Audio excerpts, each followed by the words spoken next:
The ride from Southfield to Detroit was about 20 minutes, but it felt like hours. Every nerve in my body felt like it was on fire. We sat in the back seat of my foster mom's Mercury Cougar, me holding my sister's hand, really unsure of what was going to happen. As we pulled up to the house, we parked in the front, and she let us know that she had a small toy poodle that didn't really like anybody but her. I held my sister's hand as we walked up the steps of her house, and I remember seeing this beautiful cast iron Detroit style security door. At the trailer that we had lived in prior to this, we just had an aluminum door, but her door was beautiful. I don't know why I remember that. We walked in the house and we were soon introduced to a little boy and a little girl she was fostering along with her biological grandson. The house was so quiet you could hear a pin drop. I don't think they expected us. The way her house was set up, she had a den and a living room, and she informed us that nobody was allowed in the living room. Which made sense. It was completely white. White couches, white carpet, white blinds, everything in the room was white.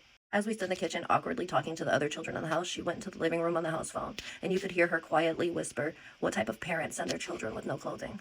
The little girl decided to show us upstairs to our room. Every bone in my body felt like it weighed 1,000 pounds. We walked up the stairs, down the hallway, past the bathroom, and into our room. We walked into the room. There was a bookcase filled with encyclopedias in the back of the room, a dresser on the side, and a white bunk bed. Later that night, I remember crying myself to sleep holding my sister.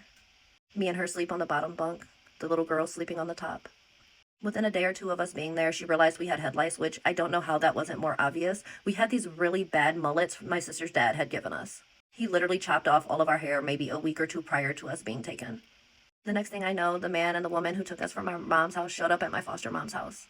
I didn't understand what was going on. They spoke softly in the den as we sat on the stairs. They spoke with her maybe 5-10 minutes max, walked out into the hallway, and motioned for us to come with them. We followed them outside. This time, a car instead of a van was waiting for us. We got in the car, me holding my sister's hand the entire time. We drove for what felt like hours, but now I just realized was going to the east side of Detroit. As we pulled into the front of the house, we were told that we were going to be staying there temporarily because we had head lice and this lady was going to be treating our hair. We walked up to the side door where we were met by another woman. She motioned for us to come in the house. We stood in her kitchen awkwardly as she asked how long we would be with her. They explained to her that it was just emergency placement for her to treat our head lice and we would be going back with the other foster mom.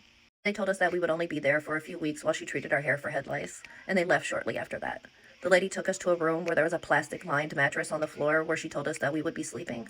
At this point, we still didn't have any clothing other than the clothes that we had came with. The lady very irritably said that we needed to take our clothes off, get in the shower, and go to bed, but she wanted us to sleep naked because there were no clothes for us. I remember feeling very uncomfortable and putting my clothes back on anyways, and then getting chastised for it. We were there for about 3 weeks while we got our hair treated for head lice, but honestly, I feel like she was milking it because we were definitely free of head lice within like the first week. Our hair was very short at that point. This video's already over 3 minutes long. I don't want to make it too long. Let me know if you want a part 3.